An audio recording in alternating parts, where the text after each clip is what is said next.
seja x contido em R. Disse que A, pertencente a R, é o ínfimo de x, quando A é a maior das cotas inferiores de x. E a notação é essa aqui, para representar o ínfimo do conjunto x. E disse que B, pertencente a R, é o supremo de x, quando B é a menor das cotas superiores de x. E aí a notação é essa aqui.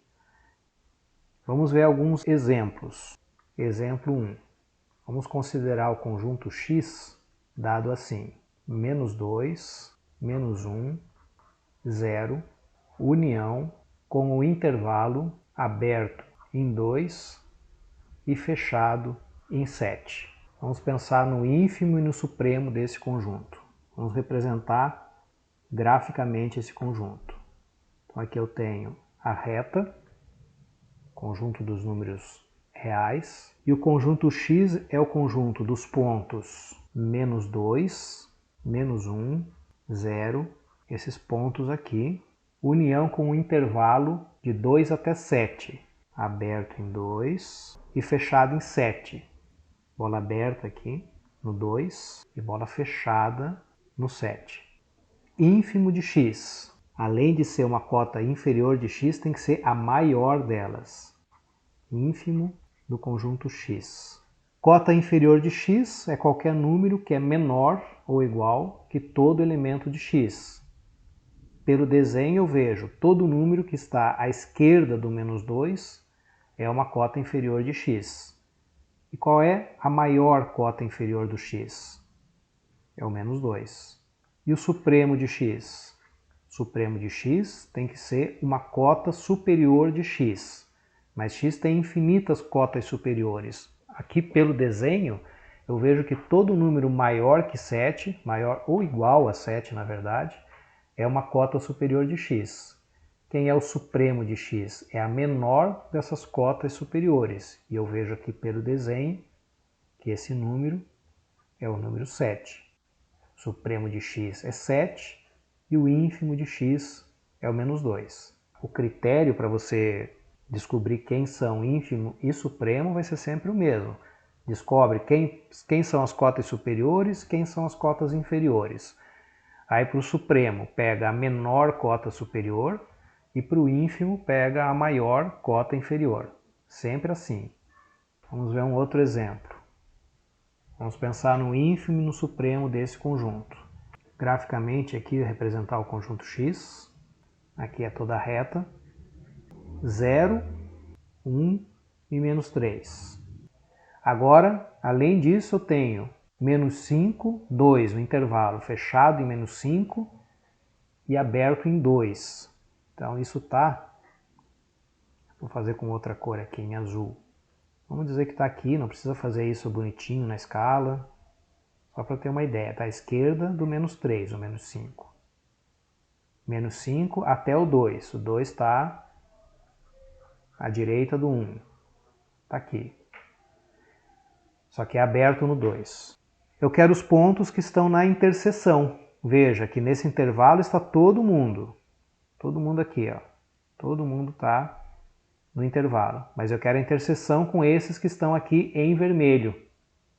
Isso vai dar o quê? O menos 3, 0 e 1. Menos 3, 0 e 1.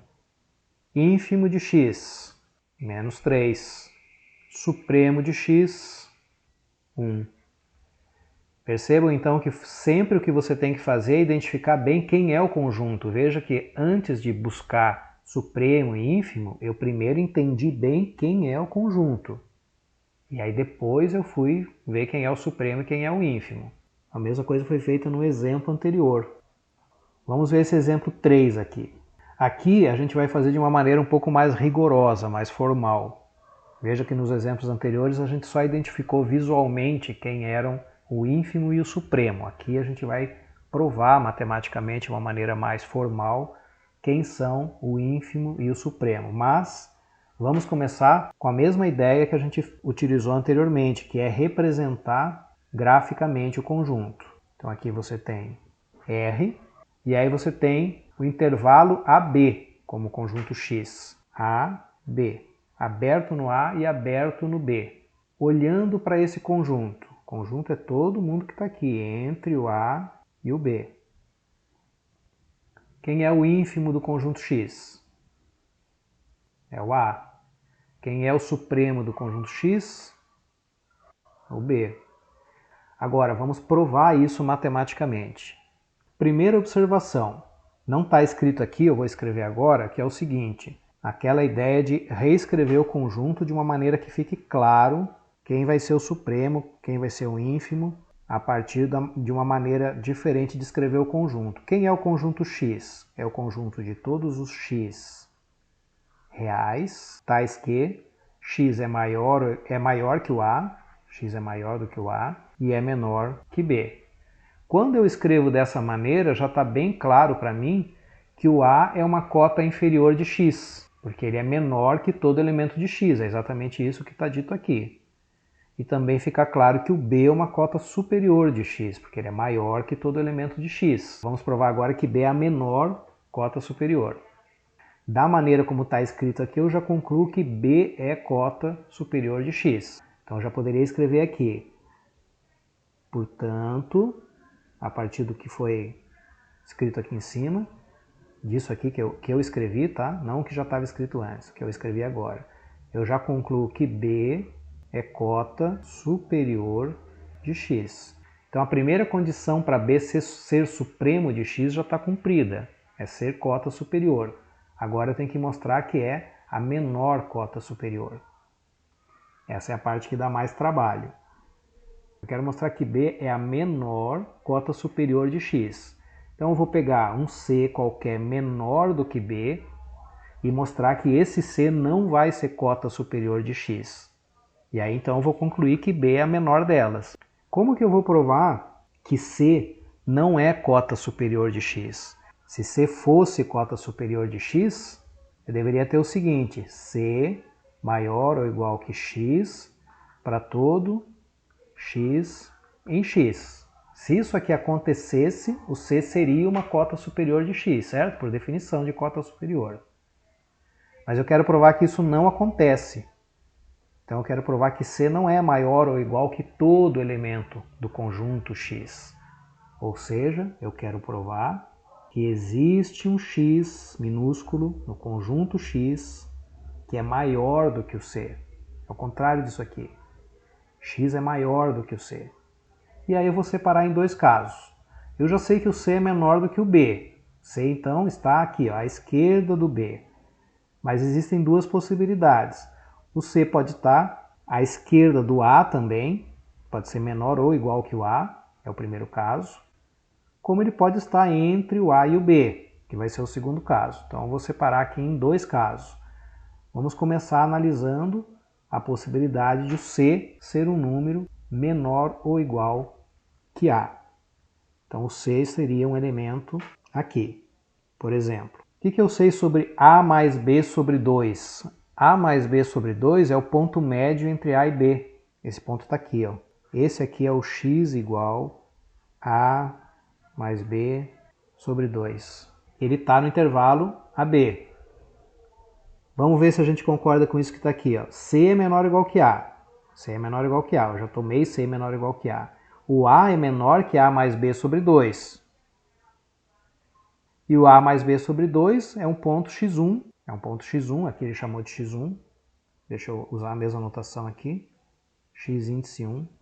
Claramente pertence ao conjunto X. O que eu fiz? Eu exibi um elemento do conjunto X que é maior do que o C. E então isso aqui, ó, que está aqui em cima, isso aqui não ocorre. C não é maior ou igual que todo elemento do conjunto X. Ou seja, C não é cota superior de X. Tá? Se o C fosse cota superior, isso aqui aconteceria. Isso aqui que está aqui em cima. Tá? Como eu quero provar que isso não acontece, porque quem que é o C? O C é um número qualquer menor que o B. Ó. Eu quero provar que B é a menor cota superior. Então eu vou pegar um número qualquer, que é o C, menor do que o B, e vou mostrar que esse número não é cota superior. Por quê? Porque eu quero concluir que B é a menor cota superior. Então nenhum número menor do que o B vai poder ser. Então eu pego um número qualquer menor do que o b e vou mostrar que esse número não é cota superior. Eu vou mostrar que isso aqui não acontece, essa linha aqui de cima não acontece. Só que dizer que essa linha de cima não acontece é dizer que tem um elemento x1 no conjunto x que nega isso aqui, ou seja, x maior que c.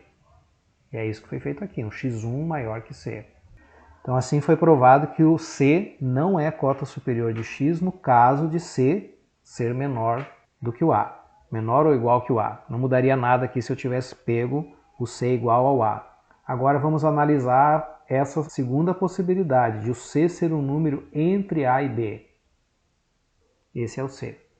Nesse segundo caso que eu estou analisando agora. Um c entre a e b.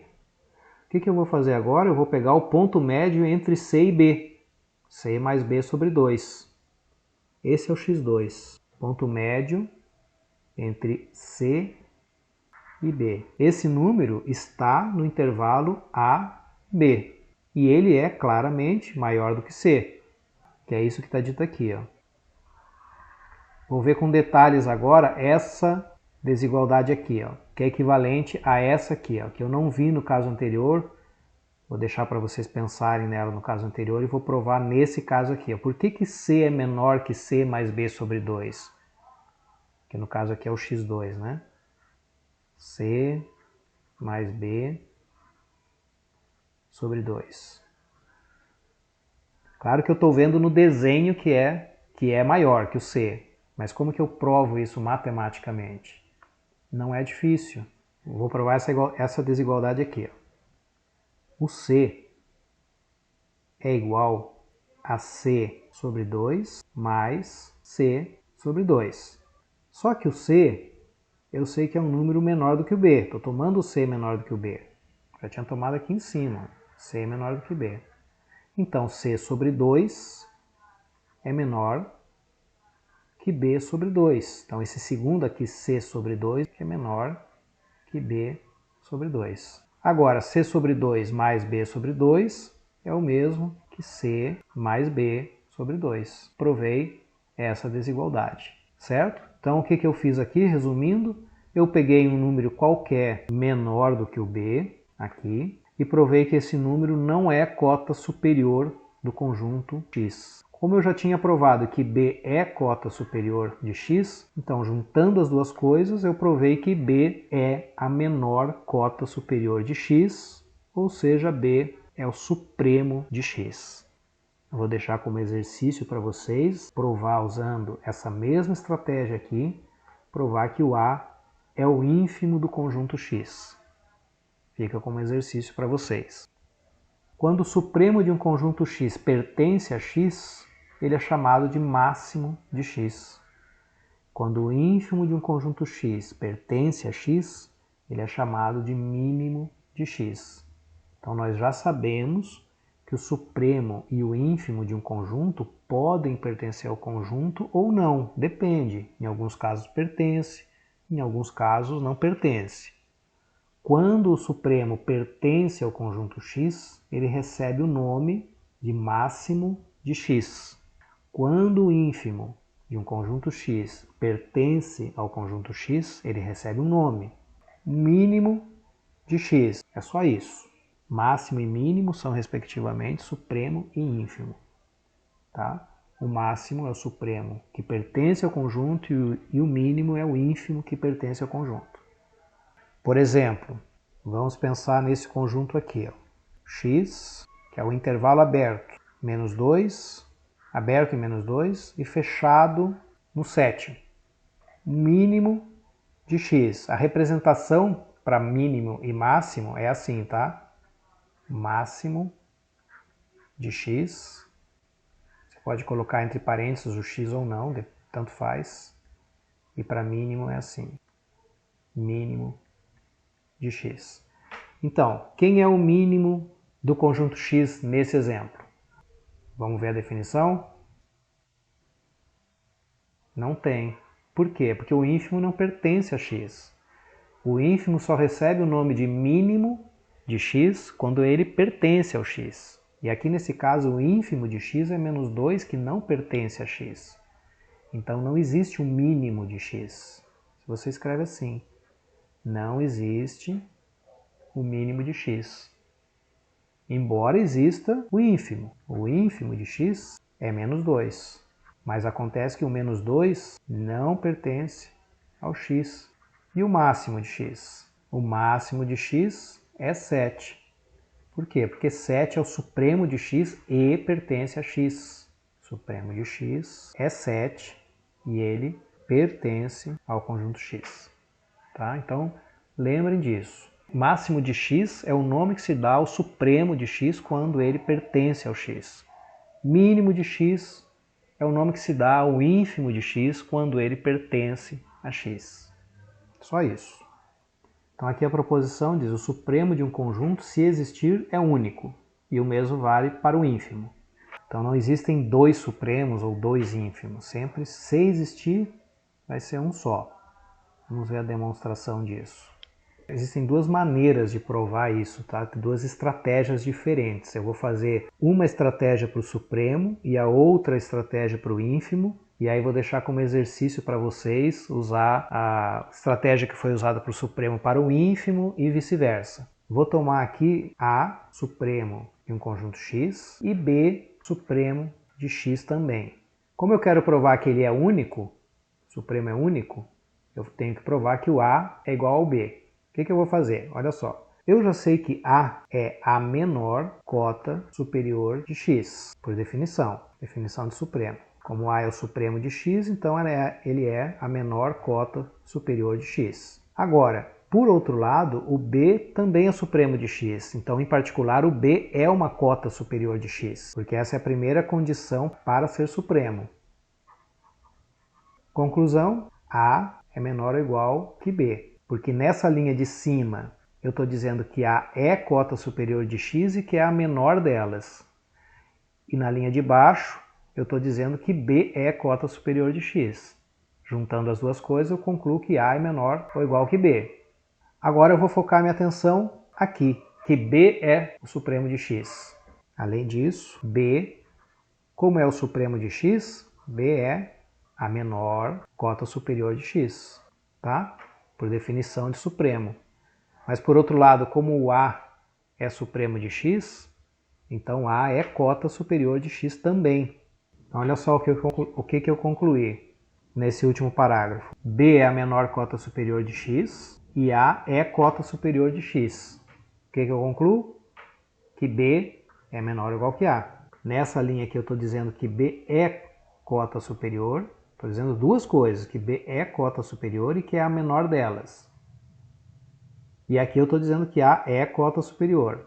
Juntando as duas informações, eu tenho que B é menor ou igual que A. O que eu concluo? Acima eu tinha concluído que A é menor ou igual que B. E abaixo eu concluí que B é menor ou igual que A. A é igual a B. Então o que eu fiz foi tomar A e B supremo de x e concluir que A é igual a B. Ou seja, x só pode ter um supremo. Se tiver um, é só um. Não pode ter dois. Exatamente a mesma estratégia vocês podem usar para provar que um conjunto x, se tiver ínfimo, só tem um. Agora eu vou provar a unicidade do ínfimo, só que usando uma outra estratégia. Seja A o ínfimo de x. O que eu já sei? A é a maior cota inferior de x. É a maior delas, é cota inferior e é a maior delas. Eu quero provar que nenhum número diferente do A é o ínfimo de x. Vou tomar um número qualquer diferente do A, seja B, um número real, diferente do A.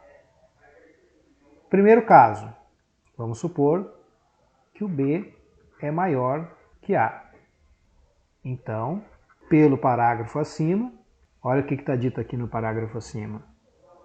A é a maior cota inferior de x. Então, nenhum número maior do que A pode ser cota inferior de x.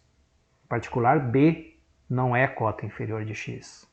Logo, o B não é o ínfimo de x. Porque para ser ínfimo de x, o primeiro requisito a cumprir é ser cota inferior de x. Agora, caso 2, o B menor do que o A.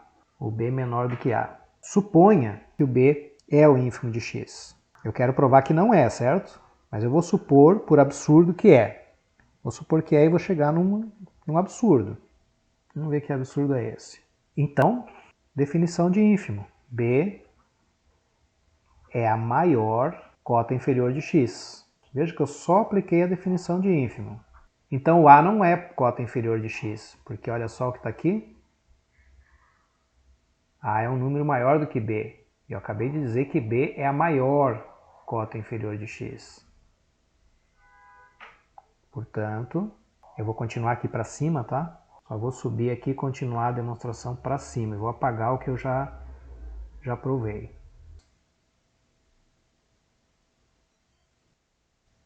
Como B é a maior cota inferior de x, então A não vai ser cota inferior de x, porque é um número maior do que o B. É isso que eu concluo. Um absurdo. Pois A é o ínfimo de x. O que eu fiz? Eu tomei B diferente de A e mostrei que B não pode ser ínfimo de x, ou seja, nem um número diferente do A é ínfimo de x. Portanto, o x, se tiver ínfimo, é único. Então são duas estratégias diferentes para provar a unicidade de supremo e unicidade de ínfimo. O que eu quero que vocês façam então é usar essa estratégia que eu usei para provar a unicidade de ínfimo, usar essa estratégia para provar a unicidade do supremo.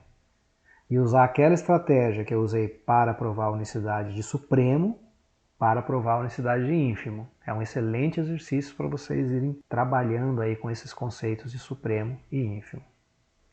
Axioma do supremo.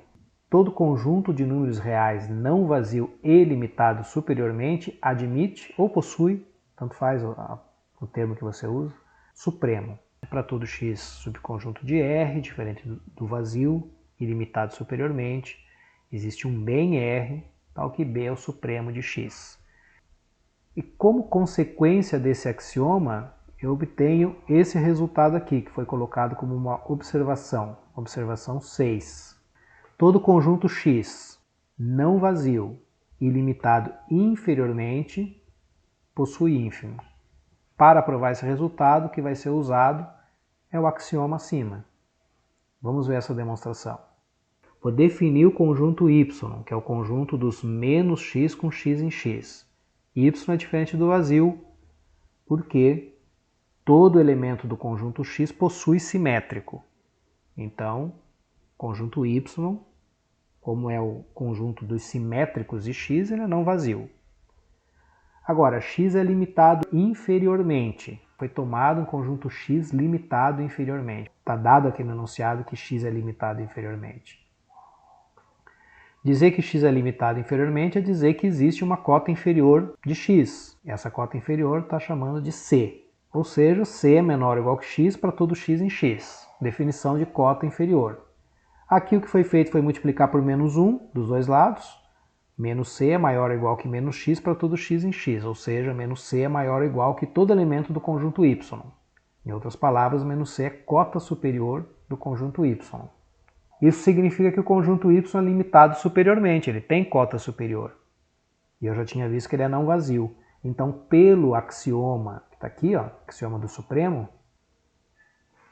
todo conjunto limitado superiormente não vazio tem supremo. Como eu provei que o Y é não vazio e é limitado superiormente, então o Y tem supremo. É isso que está aqui. Existe um B que é o supremo de Y.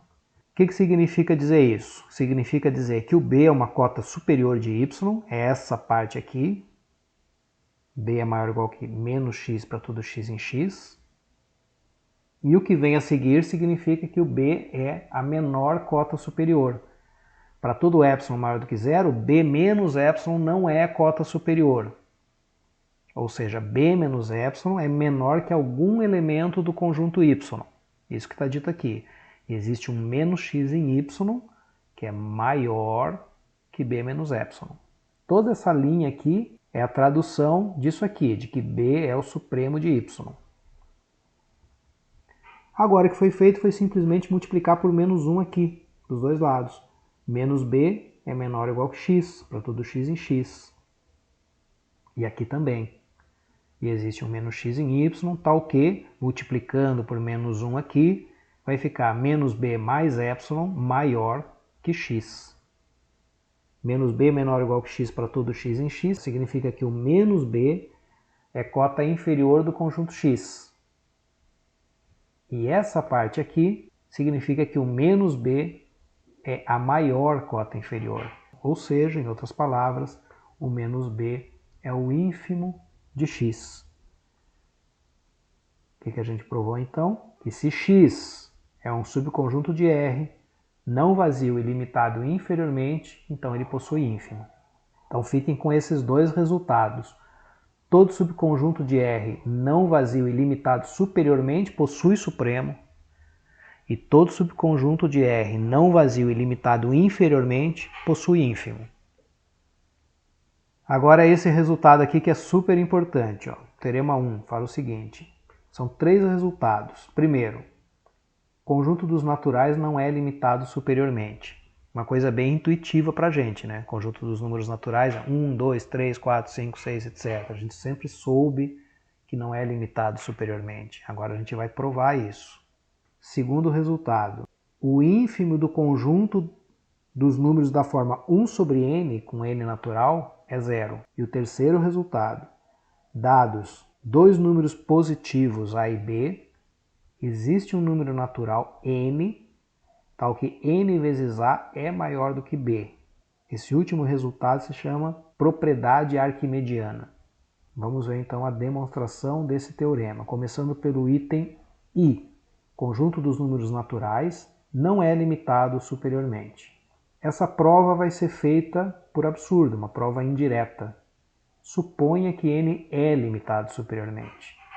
Agora eu vou usar o axioma do supremo, que a gente viu agora há pouco. Todo conjunto não vazio e limitado superiormente possui supremo. N é não vazio, é subconjunto de R, então tem supremo. Esse é o axioma do supremo. Vou chamar esse supremo de C. Então C, como é o supremo de N, é a menor cota superior de N. Então nenhum número que seja menor do que C é cota superior. Em particular, C menos 1 não é cota superior de N, porque C menos 1 é menor do que C. O que significa dizer que C menos 1 não é cota superior de N? Significa dizer que não é verdade que C menos 1 é maior ou igual que todo elemento de N. Vai ser menor que algum. C menos 1 é menor que algum elemento de N. É isso que está dito aqui. Somando um dos dois lados, eu obtenho que C é menor que N mais 1. Mas veja que N é um número natural. Portanto, N mais 1 também é um número natural. E eu concluí que C é menor do que N mais 1. Então, C é menor do que um número natural. Mas isso não pode acontecer, porque C é o supremo do conjunto dos números naturais. Então, ele deveria ser maior ou igual que todo número natural. Cheguei num absurdo. Esse absurdo veio do fato de eu supor que N é limitado superiormente. Supor que n é limitado superiormente nos leva a um absurdo. Portanto, eu concluo que n não é limitado superiormente. Então, está provado o item I. Conjunto dos números naturais não é limitado superiormente. Essa é uma consequência do axioma do supremo. Agora, vamos só ver o que significa, em termos de notação matemática, que o conjunto dos naturais não é limitado superiormente, que foi o que a gente acabou de provar. Significa que, dado qualquer número real, esse número não vai ser cota superior de n. Dado qualquer número real, sempre vai existir um número natural maior do que esse número real. Para cada y em R, existe um natural n maior que esse número real, n maior que y. Item 2. Se x é igual a 1 sobre n com n natural, conjunto dos números da forma 1 sobre n com n natural, então o ínfimo de x é 0. Vamos provar isso. Para todo n natural, 1 sobre n é maior ou igual que 0. 1 é positivo, n é positivo, então 1 sobre n é positivo. Isso significa que 0 é cota inferior de x, porque 0 é menor ou igual que todo elemento de x.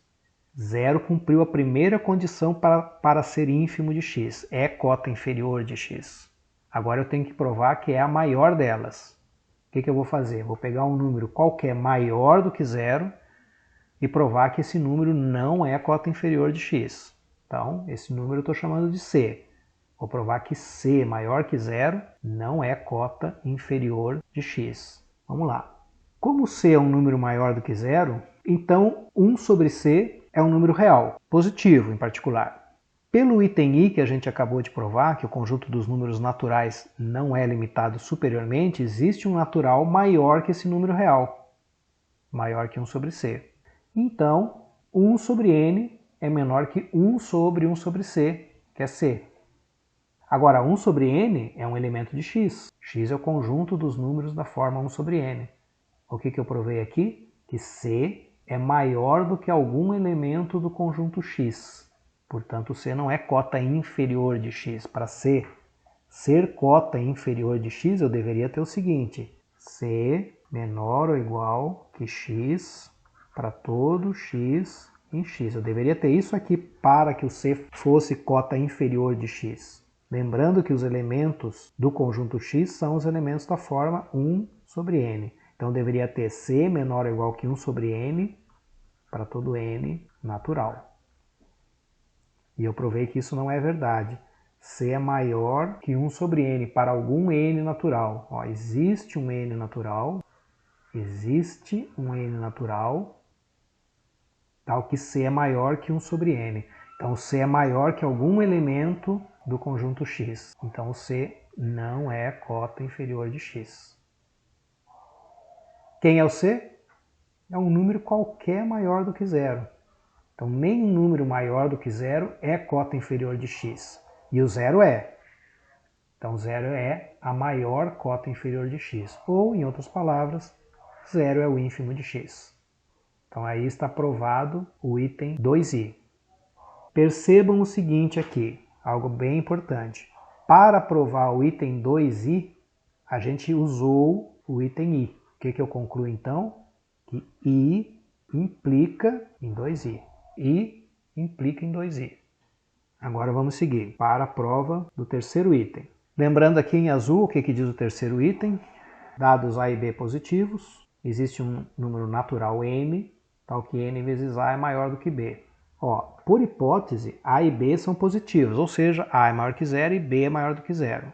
Daí temos A sobre B maior do que zero. Agora, A sobre B maior do que zero implica que A sobre B não é cota inferior do conjunto x, desse conjunto x do item 2i.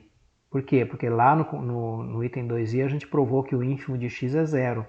Então, nenhum número maior do que zero é cota inferior de x. Em particular, A sobre B não é cota inferior de x. É isso que está dito aqui. Veja que aqui eu estou usando o item 2i. Isso significa que existe um número natural, n, tal que 1 sobre n é menor que A sobre B. É dizer que A sobre B é maior que algum elemento desse conjunto. Agora, dizer que A sobre B é maior que 1 sobre n é dizer que n vezes A é maior que B vezes 1, que é B. Exatamente onde eu queria chegar. Ó. Então percebam aqui no item 3i que eu usei o item 2i. Ou seja, eu posso concluir que o item 2i implica no item 3i. E eu já tinha mostrado anteriormente, chamado a atenção para o fato de que i implica em 2i. Então esse teorema que nós acabamos de provar, que são 3 itens, na verdade você tem aqui que o primeiro item implica no segundo e o segundo implica no terceiro. E aqui tem essa observação 7. As propriedades i, 2i e 3i do teorema 1 são equivalentes. Note que i implica 2i, que implica 3i. Essa parte aqui eu já mostrei para vocês, que i implica 2i, que por sua vez implica em 3i. E vai ficar como exercício para vocês provar que 3i implica em i. Então aquelas 3 afirmações que são feitas ali no teorema 1, todas são formas diferentes de dizer a mesma coisa.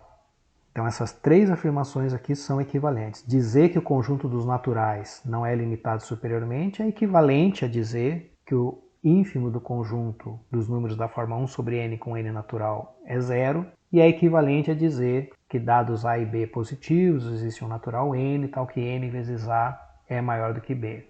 sendo que essa última propriedade, esse último item aqui é chamado de propriedade arquimediana. Agora observem o seguinte, como essas três afirmações são equivalentes, então em particular a primeira e a terceira são equivalentes. Todas elas são equivalentes entre si, em particular a primeira e a terceira são equivalentes. Então eu posso reescrever a propriedade arquimediana, em vez de escrever assim, que é uma maneira um tanto quanto carregada de escrever, demasiadamente carregada de escrever simplesmente que n não é limitado superiormente, ou em símbolos matemáticos, isso que está aqui em vermelho, essa última linha aqui em particular. Para cada y real, existe um natural n, tal que n é maior do que y. Eu posso usar essa linha aqui para caracterizar a propriedade arquimediana. Não preciso usar isso que está dito aqui no item 3i, por ser demasiadamente carregado em termos de notação.